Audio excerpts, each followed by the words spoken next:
What's going on, you guys? So check it right. With the music industry being so cutthroat and ruthless towards some artists, it's no surprise that we often see them complaining about the deals they've signed with certain record labels, and that seems to be the case with Zoocci Coke Dope.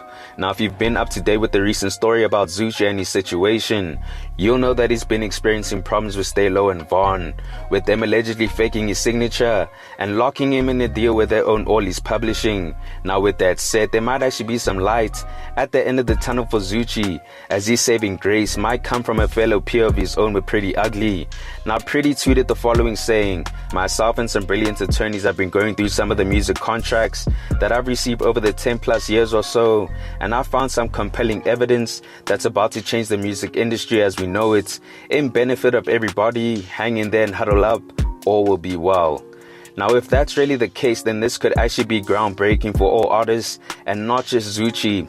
But I'm just wondering what this compelling evidence is and why it hasn't been discovered already.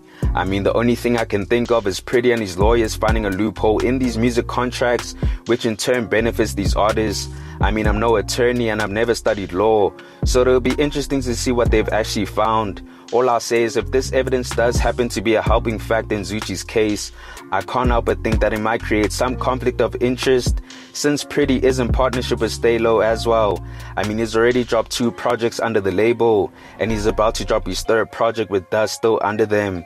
And if he ends up helping Zoocci, I honestly don't see there being an incentive to help push him and his latest project. And we're already seeing signs of that with the label not wanting to shoot visuals for So Disrespectful, which is one of the latest singles from Dust. So a user commented the following saying, "So Disrespectful needs visuals," and Priddy responded by saying, "You always supposed to have bingo visuals. That was part of the plan. I wasn't told that the plan had changed until a few weeks ago when I had to ask if we're still shooting visuals or not. So there won't be any official video, but I made sure there's a lyric video up." So if visuals for So Disrespectful were initially supposed to be shots but they weren't, that would lead me to think that he's experiencing problems at the label as well. Maybe the budget just didn't allow for those visuals to be shot, or maybe there was just a difference in the creative direction.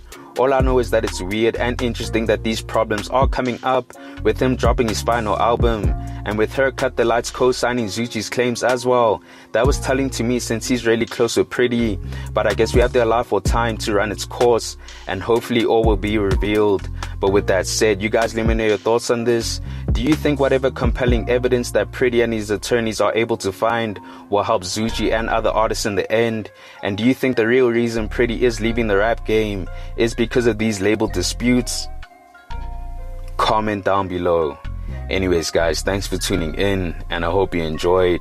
Please make sure to hit that like button if you found the content dope, and hit the subscribe button if you haven't already. It's on to the next one. Peace.